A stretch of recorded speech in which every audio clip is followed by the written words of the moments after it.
এমন একটি দিন, আন্তর্জাতিক গুম প্রতিরোধ দিবস।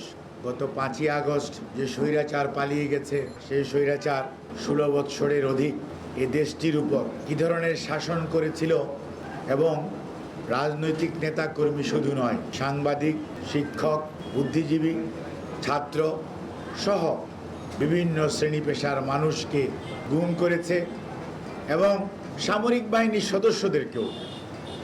আয়নাঘর নামক বস্তু বাংলাদেশের ইতিহাসে যেটি নতুন এসছে, এবং আগামীর প্রজন্ম পড়াশোনা করলে, ইতিহাস পড়লে জানতে পারবে আয়নাঘর নতুন শব্দ।